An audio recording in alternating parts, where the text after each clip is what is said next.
بسم اللہ الرحمن الرحیم۔ چیس کی طرف سے آپ کو اسلامیات کی کتاب میں خوش آمدید، اور میں ہوں آپ کا معلم ڈاکٹر ضیاء الرحمن۔ ہمارا آج کا سبق اسلامیات فرسٹ ایئر کا جو ہے وہ آپ صلی اللہ علیہ وآلہ وسلم کی سیرت سے متعلق ہے، اور آج کے سبق میں ہم جناب رسول اللہ صلی اللہ علیہ وعلی آلہ واصحابہ وسلم کی سیرت کا ایک پہلو پڑھیں گے، اور وہ پہلو کیا ہے؟ وہ ہے آپ صلی اللہ علیہ وسلم بطور مثالی سربراہ ریاست۔ یہ ہے سبق کا عنوان، اور سبق ہے 3.2، یعنی باب 3 کا دوسرا سبق ہے، اور اس سبق میں ہم آپ صلی اللہ علیہ وسلم کو بطور مثالی سربراہ ریاست جانیں گے۔ آپ کو بخوبی علم ہے نا کہ سبق 3.1 میں ہم نے پڑھا تھا آپ صلی اللہ علیہ وآلہ وسلم بطور مثالی سربراہ خاندان، یعنی خاندان کے سربراہ ہونے کی حیثیت سے آپ صلی اللہ علیہ وسلم کی کون سی صفات ہیں جو ہم اپنی زندگی میں اپنا کر اپنے خاندان کو اور اپنے اہل خانہ اور اپنے گھر والوں کے ساتھ معاملات کو درست کر سکتے ہیں، اور ایک اچھا مثالی خاندان اور گھرانہ پروان چڑھا سکتے ہیں۔ آج کے جو سبق ہے جس کا ہم تعارف آج پڑھیں گے وہ ہے آپ صلی اللہ علیہ وسلم بطور مثالی سربراہ ریاست، یعنی سربراہ خاندان سے ایک قدم اوپر ہے سربراہ ریاست، جو کہ پوری ریاست کا نظم و نسق چلا رہا ہے۔ اس میں کون سے اوصاف ہونا چاہیے اور کن کن اوصاف کا اس کو حامل ہونا چاہیے، یہ تعارف آج ہم پڑھیں گے۔ اور سبق کے حاصلات تعلم کی اگر بات کی جائے تو وہ چونکہ اسلامی ریاست سے متعلق ہیں، تو آج ہم جو سرگرمی کریں گے وہ اسلامی ریاست سے متعلق ہوگی اور اس کے خد و خال اور اس کے تعارف سے متعلق ہوگی۔ بہت آسان سا اور بہت بنیادی سے سوالات ہیں۔ پہلا سوال کیا ہے؟ دیکھیں، اسلامی ریاست کب قائم ہوئی؟ ہجرت کے بعد۔ ویری گڈ، یہ سب سے آسان بات ہے نا کہ ہجرت کے بعد جو ہے وہ اسلامی ریاست قائم ہوئی، یعنی آپ صلی اللہ علیہ وسلم کو جب نبوت مل گئی، نبوت کے 13 سال انہوں نے مکہ میں گزارے۔ کتنے سال؟ 13 سال۔ 13 سال جب مکہ میں گزارے، 13 سال کے بعد انہوں نے کیا کی ہے؟ ہجرت کی ہے۔ اور ہجرت کے بعد جو ہجرت کا مشہور واقعہ آپ نے سنا ہے، اور ہجرت کر کے تمام مسلمان اور خود جناب رسول اللہ صلی اللہ علیہ وآلہ وسلم کہاں تشریف لائے ہیں؟ مدینہ منورہ۔ مدینہ منورہ میں آ کر پہلی اسلامی ریاست قائم ہوتی ہے، اور اسی کو ہم کہتے ہیں ریاست مدینہ۔ ویری گڈ، ریاست مدینہ، ٹھیک ہے جی، یہ ہے وہ اسلامی ریاست۔ تو اگر کوئی سوال کرے گا کہ اسلامی ریاست کب قائم ہوئی، تو آپ نے یہ نہیں کہنا کہ جب آپ صلی اللہ علیہ وسلم کو نبوت مل گئی۔ نبوت تو مکہ میں مل چکی تھی، لیکن مکہ میں نبوت ملنے کے 13 سال بعد تک ریاست قائم نہیں ہوئی، ایک ریاست وجود میں نہیں آئی۔ ریاست وجود میں آتی ہے نبوت ملنے کے 13 سال بعد جب ہجرت ہوتی ہے، اور ہجرت کر کے جب مسلمان اور خود جناب رسول اللہ صلی اللہ علیہ وسلم مدینہ تشریف لاتے ہیں، تو تب وہاں پر جو ریاست قائم ہوتی ہے، جس کا آغاز ہوتا ہے کس سے؟ مواخات مدینہ سے اور میثاق مدینہ سے۔ یہ ہے اسلامی ریاست کی بنیاد جو ہمیں نظر آتی ہے۔ تو لہذا یہ ریاست کب قائم ہوئی؟ کب قائم ہوئی؟ ہجرت کے بات سب کو سمجھ آ گئی آپ سب کو؟ ٹھیک ہے۔ دوسرا سوال، یہ ریاست کہاں قائم ہوئی؟ ٹھیک ہے، کہاں قائم ہوئی؟ ہم نے اس کا جواب دے دیا، مدینہ منورہ میں۔ تو یاد رکھیں، ہم جب بھی اسلامی ریاست کی بات کریں گے، ہم مثال کہاں کی دیں گے؟ مدینہ منورہ۔ جتنے بھی احکام آپ کو ریاست سے متعلق ملیں گے، جہاد دیکھیں فرض ہوا ہجرت کے بعد، ریاست کے لیے دفاع کے لیے جہاد ضروری ہے کہ نہیں ہے؟ جہاد 2 ہجری کو فرض ہوتا ہے، اور 2 ہجری کو ہوتا ہے غزوہ بدر۔ اس سے پہلے کوئی غزوہ نہیں ہوتا۔ دیکھیں، مدینہ میں ہجرت سے پہلے کوئی غزوہ نہیں ہوتا۔ پہلا غزوہ ہوتا ہے ہجرت کے دوسرے سال، یعنی 2 ہجری کو، غزوہ بدر۔ تو معلوم یہ ہوتا ہے کہ ریاست اور ریاست سے متعلقہ اہم امور تمام کا تعلق ہے مدینہ منورہ کے ساتھ۔ مکہ میں کوئی اسلامی ریاست قائم نہیں تھی۔ مکہ فتح ہوتا ہے مدینہ منورہ کی ہجرت کے 8 سال بعد، جس کو ہم کہتے ہیں فتح مکہ، ٹھیک ہے۔ لیکن اس وقت بھی ریاست کہاں پر ہوتی ہے؟ مدینہ میں۔ اور ریاست مدینہ کے 8 سال بعد یعنی ہجرت کے 8ویں سال فتح مکہ ہوتا ہے. لیکن اس وقت بھی فتح مکہ کے بعد بھی اس کو ریاست مکہ نہیں کہتے بلکہ ریاست مدینہ کہتے ہیں، اس لیے کہ اس وقت بھی جو ریاست کا جو ہیڈ کوارٹر ہے وہ کہاں پر تھا؟ مدینہ میں تھا. ٹھیک ہے، تو یہ ہے تمام وہ باتیں جو کہ اس سبق سے متعلق تھی اور جن کا جاننا کیا تھا؟ ضروری تھا. اب ذرا اس سبق کے حاصلات تعلم کو ہم دیکھ لیتے. اس سبق کا حاصل تعلم کیا ہے؟ سیرت نبوی علی صاحبہ الصلاۃ والسلام کی روشنی میں سربراہ ریاست کے اوصاف اور کردار کی عملی مثالیں جان سکیں. یعنی ہم آپ صلی اللہ علیہ وسلم کی سیرت کی روشنی میں، سیرت نبوی کی روشنی میں ہم جانیں گے ایک سربراہ ریاست میں کون کون سے اوصاف ہونے چاہیے، اس کو کس کردار کا حامل ہونا چاہیے، اس میں کون سی صفات ہونی چاہیے جو کہ ایک سربراہ ریاست کے لیے، ایک ریاست کے جو ہیڈ ہے اس کے لیے، جیسے آج کل کے دور میں کیا ہوتا ہے؟ صدر ہوتا ہے یا وزیر اعظم ہوتا ہے، یہ ریاست کے کیا ہوتے ہیں؟ سربراہ. ہم سیرت کی روشنی میں دیکھیں گے کہ ایک صدر اور ایک وزیر اعظم جو مسلمان ہے، جو کہ جناب رسول اللہ صلی اللہ علیہ وسلم کا نام لیوا ہے، اس میں کون کون سی صفات ہونی چاہیے. یہ ہمارا پہلا ایسلو ہوگا اور ان کو ہم سیرت کی روشنی میں جانیں گے. کچھ اہم اوصاف اور کردار آپ کے سامنے اسکرین پر موجود ہیں. مثال کے طور پر مشاورت. آپ صلی اللہ علیہ وسلم کی سیرت کا ایک اہم پہلو وہ کیا ہے؟ مشاورت.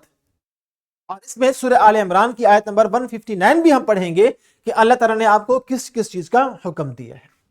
بلکہ اگر ہم یہاں سے آغاز کریں، عدل و انصاف یہ ایک بنیادی چیز ہے جو کہ ایک ریاست کے قیام کے لیے ضروری ہے، اور اللہ تعالیٰ نے جتنے بھی انبیاء اور رسول بھیجے ہیں ان سب کو عدل و انصاف کا حکم دیا ہے کہ آپ کے دنیا میں جانے کا مقصد لوگوں کی رہنمائی بھی ہے، کوئی شک نہیں.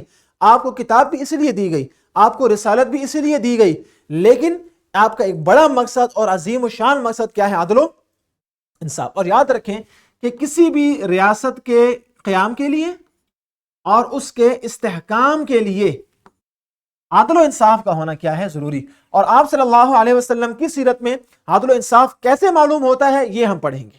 ٹھیک ہے. دوسری خوبی، بلکہ اگلی جو 3 خوبیاں ہیں، ٹھیک ہے، وہ ہے سورہ آل عمران کی آیت 159 سے. مثلا نرمی اختیار کرنا.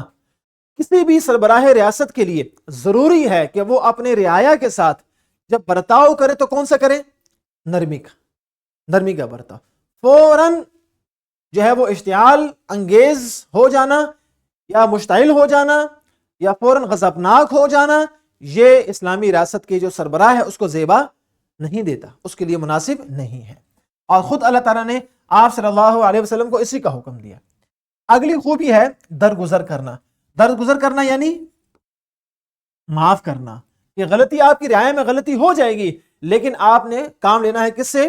درگزر سے. اور اگلی خوبی کیا ہے؟ مشاورت. ہر اہم معاملے میں یا اہم ترین معاملات میں اکیلے فیصلہ نہیں کرنا سربراہ نے، بلکہ اس کو چاہیے کہ اس کے ساتھ جو لوگ موجود ہیں ان میں سے صاحب الرائے لوگ، سمجھدار لوگ اکٹھا کرے اور ان کو اعتماد میں لے اور ان سے مشاورت کرے کہ یہ ایک اہم معاملہ کیا ہے؟ درپیش ہے، ہمیں کس طرح یہ کام کرنا چاہیے. اس کی بہت سی آپ کو آسان مثالیں مل جائیں گی سیرت سے. مثال کے طور پر غزوہ بدر کی مثال ہم پڑھیں گے سبق میں. غزوہ بدر کے قیدیوں کے ساتھ کیسا سلوک کرنا ہے، آپ صلی اللہ علیہ وسلم نے مشاورت سے کام لیا. اسی طرح غزوہ خندق، اس میں کس طرح جنگ کرنی ہے، شہر کے اندر رہ کے یا شہر سے باہر جانا ہے. غزوہ احد میں بھی ایسا ہی تھا. تو خندق کے موقع پر بھی مشاورت کی گئی اور سلمان فارسی رضی اللہ تعالی عنہ کے مشورے پر خندق کھودی گئی. ٹھیک ہے. اس کے علاوہ اور بھی بہت سی مثالیں ہمیں ملیں گی سیرت النبی صلی اللہ علیہ وآلہ وسلم سے. اسی طرح اگلی مثال وہ ہے اتحاد اور اتفاق. ایک سربراہ ریاست میں یہ اوصاف ہونا ضروری ہے کہ وہ اپنی رعایا کو اور اپنی عوام کو، اگر وہ صدر ہے اور یا وزیر اعظم ہے، تو اپنی عوام میں اتحاد اور اتفاق اور بھائی چارہ اور مواخات کا وہ جذبہ پیدا کرے. اور اس کی مثال بہت سی، جیسے میں نے بات کی تو آپ کے ذہن میں اس کی مثال آ چکی ہوگی. کہ خود جناب رسول اللہ صلی اللہ علیہ وآلہ وسلم نے صحابہ کرام کے درمیان، انصار اور مہاجرین کے درمیان مواخات کروائی، بھائی چارہ کروایا. ایک انصاری کو ایک مہاجر کا بھائی بنایا اور ایک مہاجر کو ایک انصاری کا بھائی بنایا. وہ مشہور واقعہ ہے. اور ابھی ہم نے پڑھا کہ ریاست مدینہ کا آغاز ہی ان دو اہم واقعات سے ہوتا ہے، مواخات مدینہ اور دوسرا ہے میثاق مدینہ. اگلا اہم وصف جو کہ ایک ریاست کے عہدیدار میں ہونا ضروری ہے بلکہ اس کے سربراہ میں ہونا ضروری ہے، وہ ہے قانون کی بالادستی. قانون جب اپنا رستہ بنائے گا تو وہ کسی کی پرواہ نہیں کرے گا. یہ ایک الگ پہلو ہے، اس کو اس نرمی والے پہلو سے آپ نے مکس نہیں کرنا. جب کوئی قانون کی بات آتی ہے تو قانون کو نافذ کرنے میں، قانون کو لاگو کرنے میں کوئی نرمی نہیں ہے. اور اس میں ہم وہ معروف واقعہ بھی آپ کے سامنے ابھی سے رکھ دیں، اور یہ ہم کتاب میں پڑھیں گے بھی، اور جو لیکچر ہے اس میں بھی سامنے آ جائے گا کہ فاطمہ نامی ایک خاتون جب اس نے چوری کی تھی تو آپ صلی اللہ علیہ وسلم نے قانون نافذ کیا تھا. حالانکہ وہ ایک بڑے جو ہے قبیلہ، اس کی ایک معزز خاتون تھی اور رتبے والی خاتون تھی، لیکن آپ صلی اللہ علیہ وسلم نے قانون کی بالادستی کو یقینی بنایا کہ قانون جب آئے گا تو وہ کسی کی پرواہ، امیر غریب میں فرق نہیں دیکھے گا، وہ حاکم ہے یا محکوم ہے وہ فرق نہیں دیکھے گا، وہ آقا ہے یا غلام ہے وہ فرق نہیں دیکھے گا. قانون پر عمل درآمد سب کے لیے کیا ہے؟ ضروری ہے. اور اسی طرح ایک اور خوبی ہم پڑھیں گے، وہ ہوگی اختیارات کی تقسیم، کہ آپ صلی اللہ علیہ وآلہ وسلم نے اختیارات کو تقسیم کیسے کیا. ٹھیک ہے، آپ صلی اللہ علیہ وسلم نے معاذ بن جبل رضی اللہ تعالی عنہ کو یمن کا گورنر بنایا اور ان کو مکمل اختیارات دیے. یہ بھی ہم پڑھیں گے انشاءاللہ تفصیل سے آنے والے اسباق میں. تو پہلا ہمارا SLO یہی ہوگا کہ ایک سربراہ ریاست میں کون سے اوصاف اور کردار ہونے چاہیے. اس ضمن میں ہم نے کچھ اوصاف اور کردار آپ کے سامنے رکھے. یہ انشاءاللہ تمام اوصاف اور کردار ہم تفصیل سے اور سیرت کی روشنی میں یہ آپ کے سامنے ہم رکھیں گے.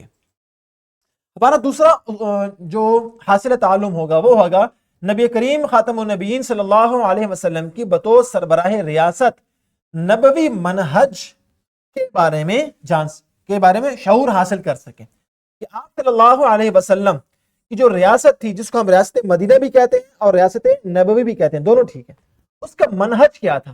منہج مطلب اس کا راستہ کیا تھا جس پر وہ ریاست چل رہی تھی، وہ کس طرح چل رہی تھی، کون سے اصول تھے کہ جن اصول کو اس ریاست نے ایک راستہ بنا کر اپنی منزل طے کی ہے.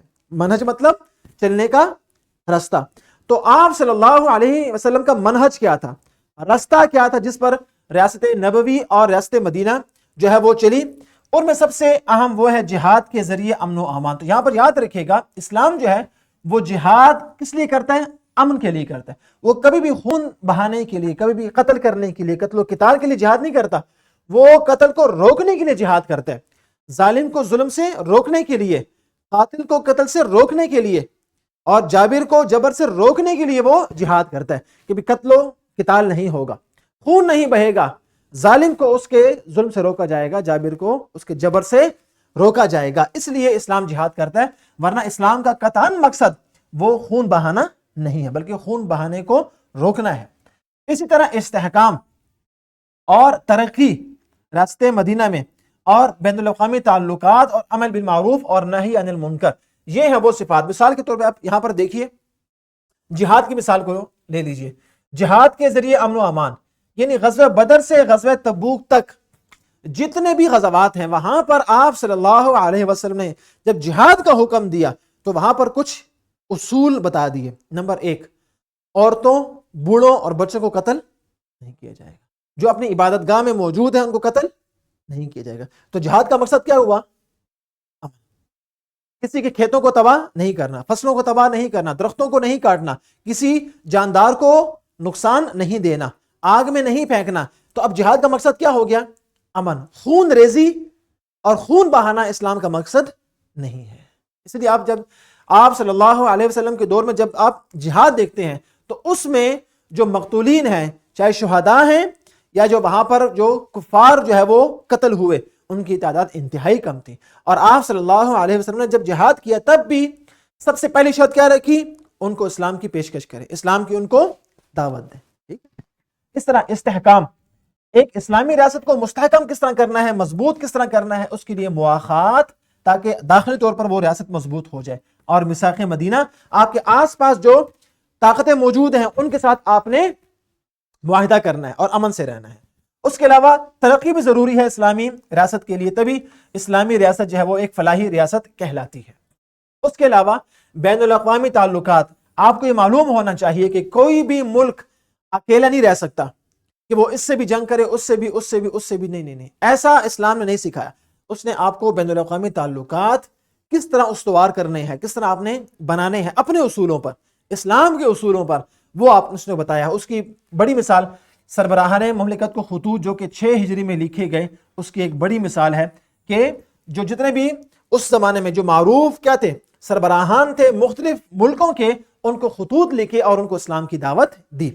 اور اس کے علاوہ امر بالمعروف اور نہی عن المنکر، یہ تو باقاعدہ ایک اسلامی حکومت کا اور اسلامی ریاست کا ایک شعبہ ہے، لوگوں کو اچھائی کی طرف لے کے آنا اور لوگوں کو برائی سے روکنا، ٹھیک ہے، چاہے وہ انفرادی طور پہ ہو یا اجتماعی طور پہ۔ انفرادی طور پہ ہر شخص اس کا ذمہ دار ہے۔ وہ حدیث آپ نے پڑھی نا کہ تم میں سے جو برائی کو دیکھے وہ ہاتھ سے روکے، اگر نہیں ہو سکتا تو زبان سے روکے، نہیں ہو سکتا تو دل میں برا سمجھے۔ یہ ایمان کا سب سے کمزور ترین کیا ہے، درجہ ہے، اضعف الایمان ہے۔ اور اجتماعی طور پر بھی، اور یہ تو ہر شخص کرے گا انفرادی طور پر، لیکن ریاست اپنے طور پر برائی کا خاتمہ کرے گی، وہ سود کا خاتمہ کرے گی، وہ بدکاری کا خاتمہ کرے گی، وہ ظلم کا خاتمہ کرے گی، یہ ہو گیا نہی عن المنکر، ٹھیک ہے، وہ لوگوں کی جان مال اور عزت کو محفوظ بنائے گی، وہ لوگوں میں اچھائیاں لائے گی، یہ اجتماعی طور پر، ٹھیک ہے، یہ اسلامی ریاست کی ذمہ داری ہوگی۔ اس کے بعد جو ہمارا اگلا سلو ہے وہ کیا ہے، ریاست مدینہ کے تناظر میں سیرت نبوی علی صاحبہ الصلاۃ والسلام سے نظم و نسق کی مثالیں سمجھ سکیں۔ یہ بھی ہمارا ایسا ہوگا جو کہ ہم اس کے بعد پڑھیں گے کہ اسلامی ریاست کو آپ نے جب قائم رکھنا ہے تو اس میں مینجمنٹ بھی ہونی ہے، نظم و نسق بھی ہونا ہے، ویسے اس کو نہیں چھوڑنا۔ اور اس کے بعد جو ہمارا اگلا حاصل تعلم ہوگا وہ ہوگا سیرت نبوی علی صاحبہ الصلاۃ والسلام کی روشنی میں سربراہ ریاست کی ذمہ داریوں کی ادائی کے فوائد و ثمرات کا جائزہ لے سکیں۔ ابھی جو ہم نے اوصاف پڑھے جناب رسول اللہ صلی اللہ علیہ وسلم کے، ان اوصاف کے ذریعے کوئی فائدہ بھی ہے، اس کے کوئی اثرات بھی ہیں؟ جی بالکل ہیں۔ ان فوائد اور ثمرات کا ہم نے جائزہ لینا ہے کہ جب آپ صلی اللہ علیہ وسلم نے ان اوصاف کو، عدل و انصاف کو، استحکام کو اور مشاورت کو اور باقی اوصاف کو اپنایا تو اس کا کیا فائدہ ہوا، اور ہم اگر ان اوصاف کو اپنائیں گے تو کیا فائدہ ہوگا، یہ ہم نے سیکھنا ہے۔ اس کے بعد صلاحیت کیا ہے سیرت نبوی علی صاحبہ الصلاۃ والسلام سے سربراہ ریاست کی عملی مثالوں کو بوقت ضرورت اپنے کردار کا حصہ بنے۔ یہ اصل چیز، ہم نے سربراہ ریاست کی مثالیں جب ہم سیرت سے پڑھیں گے تو پڑھ کے کیا کرنا ہے، نمبر لینے، صرف 100 میں سے 100 لینے ہیں، وہ بھی لے لیں، لیکن اصل کام کیا ہے، اپنے کردار کا حصہ بنا سکیں۔ اگر آپ صلی اللہ علیہ وسلم کی سیرت سے ہمیں نظر آتا ہے کہ آپ نے عدل و انصاف کیا ہے تو ہمیں عدل نہیں کرنا چاہیے، کرنا چاہیے۔ اگر ہمیں یہ نظر آتا ہے کہ آپ صلی اللہ علیہ وسلم کی سیرت میں آپ نے ہر ایک کو معاف کیا ہے تو ہمیں بھی معاف کرنے کا جذبہ پیدا کرنا ہے۔ آپ نے قانون پر عمل کیا ہے، ہمیں بھی قانون پر عمل، آپ نے مشاورت کی ہے، ہمیں بھی لوگوں سے مشورہ کرنا چاہیے۔ اکیلے خود سے فیصلہ نہ لیں تو اچھا ہے، مشورہ جتنا کر لیں اتنا اچھا ہے۔ اور اگلی صلاحیت کیا ہوگی، سربراہ ریاست کے نمایاں اوصاف کو اپنی مختلف سربراہی حیثیتوں میں عملی طور پر اپنا کر اپنی دنیا اور آخرت کو سنوار سکے۔ کیا مطلب، اب ہم میں سے ہر ایک کی کوئی نہ کوئی سربراہی حیثیت ہوتی ہے۔ ہم میں سے کوئی اپنے گھر کا بڑا ہے، یا بہن بھائیوں میں سے کسی کا بڑا ہے، بعض کے بہن بھائی سے چھوٹے ہیں، یہ ان کا بڑا ہے، تو یہ بھی تو سربراہ ہو گیا نا، یہ نہیں ہوا، ہو گیا۔ کوئی کلاس کا نگران ہے، کمرہ جماعت کا نگران ہے، مانیٹر ہے، سی آر ہے، ٹھیک ہے، کوئی اور ہے، تو وہاں پر بھی آپ ایک گونا ایک کیا ہے، سربراہ ہیں۔ تو آپ صلی اللہ علیہ وسلم کے اوصاف پڑھ کر ہماری جو سربراہی حیثیت ہے یا ہونے لگی ہے، اس میں ہم نے عملی طور پر اپنا کر اپنی دنیا اور آخرت کو ہم نے سنوارنا ہے انشاءاللہ تعالی۔ یہ ہے اس سبق کا مقصد اور اس کی صلاحیت۔ اب ریاست مدینہ ہے کیا، ہم نے اس کو پڑھ لیا۔ یاد رکھیں ریاست مدینہ حضور صلی اللہ علیہ وسلم کی ہجرت کے بعد مدینہ میں قائم کی گئی وہ ریاست ہے جو کہ آج تک پھیلی ہوئی ہے، اور پوری دنیا میں اسلام اسی کی وجہ سے پھیلا ہوا ہے۔ تو یہ ہے ریاست مدینہ۔ یاد رکھیں ریاست مدینہ سے مراد حضور صلی اللہ علیہ وسلم کی قائم کردہ وہ حکومت تھی جو مدینہ میں قائم ہوئی اور پھر پھیلتی چلی گئی، اور آج اسلام دنیا کے کونے کونے تک موجود ہے۔ تو شروع کہاں سے ہوئی ہے؟ مدینہ سے، اور پھر یہ پوری دنیا میں پھیل گئی۔ اب دیکھیں آپ کی اسکرین پر آپ کو نظر آ رہا ہے کہ یہاں سے جو ہے وہ ریاست شروع ہوتی ہے، ٹھیک ہے، اور آہستہ آہستہ ریاست مدینہ پھیلتی رہتی ہے، ٹھیک ہے۔ اور آپ صلی اللہ علیہ وسلم کے دور میں، دوبارہ دکھا دوں، آپ صلی اللہ علیہ وسلم کے دور میں یہ جو ریاست ہے یہ آہستہ آہستہ پھیلتی رہی، اور پھیلتے پھیلتے خلفائے راشدین کے دور میں یہ کیا ہوگی؟ پھیلی۔ اب یہاں پر دیکھیں اس جو نقشہ ہے اس میں آپ کو دیکھیں، آپ کو نظر آئے گا کہ آپ صلی اللہ علیہ وسلم کے دور میں، آپ صلی اللہ علیہ وسلم کے دور میں جب ریاست مدینہ ہوئی اور اس کا قیام ہوا، آہستہ آہستہ ریاست مدینہ پھیلتی رہی، اور اس پکچر میں آپ کو نظر آئے گا کہ کیسے جو ہے وہ رفتہ رفتہ یہ ریاست جو ہے وہ پھیلتی رہی، اور پھیلتے پھیلتے یہاں تک پہنچ گئی کہ آپ صلی اللہ علیہ وسلم کے دور میں یہاں تک اسلامی ریاست تھی، اور خلفائے راشدین کے دور میں یہ اسلامی ریاست تھی۔ میں کلر چینج کر لیتا ہوں، یہ تھی آپ صلی اللہ علیہ وسلم کے دور میں اسلامی ریاست، اور خلفائے راشدین کے دور میں یہ مزید پھیلی۔ یہ سب کیا تھی؟ ریاست مدینہ تھی، جو بعد میں اسلامی ریاست کہلائی۔ اور اس کے بعد جب خلافت امیہ آئی اور بنو امیہ کی حکومت آئی تو یہ مزید پھیلتے پھیلتے مزید یہ پھیل گئی، اور یہ ایشیا اور یورپ اور افریقہ میں یہ کیا ہو گئی؟ داخل ہو گئی۔ یہ ہے ریاست مدینہ کی وہ ابتدا، وہ آغاز جو آپ صلی اللہ علیہ وسلم کے دور میں ہوا، اور بعد میں یہ پھیلتا چلا گیا۔ اور یاد رکھیں رسول اکرم صلی اللہ علیہ وسلم نے سرزمین مکہ سے ہجرت کے بعد مدینہ منورہ میں پہلی اسلامی ریاست کی بنیاد رکھی، اور سید عالم صلی اللہ علیہ وسلم کی حیات طیبہ کا مدنی دور آپ کی بطور حکمران سرپرستی اور سربراہی کے زمانے کا آغاز ہے۔ مدنی دور اسلامی ریاست کا دور ہے، مکی دور اسلامی ریاست کا دور نہیں ہے۔ تو یہ بات آپ نے ذہن میں رکھنی ہے۔ تو ہماری آج کی ایکٹیویٹی کیا ہے؟ اسلامی ریاست کے بارے میں آپ کیا جانتے ہیں؟ ہم نے اس میں کافی آج تعارف بھی لیکن نسبتاً تفصیل سے کو ہم نے پڑھ لیا ہے، اور اس کے بعد آپ کے لیے گھر کا کام کیا ہے کہ والدین کے ساتھ مل کر مذکورہ صفات جو ہم نے پڑھی ہیں، مذکورہ صفات سے متعلق نبی اکرم صلی اللہ علیہ وسلم کی سیرت سے واقعات تلاش کریں، اور کوئی ایک واقعہ کمرہ جماعت میں آپ نے بیان کرنا ہے، اور اس لیکچر کے ساتھ آپ کے لیے ورک شیٹ اور کوسچن بینک بھی موجود ہے، وہ بھی آپ نے ضرور حل کرنا ہے تاکہ آپ اس سبق کی تعارف کے ساتھ ساتھ آنے والے اسباق کے لیے بھی آپ تیار ہو سکیں۔ تو اپنا بہت خیال رکھیے گا، انشاءاللہ تعالی اگلی ویڈیو سے باقاعدہ سبق کا آغاز کریں گے۔ فی امان اللہ۔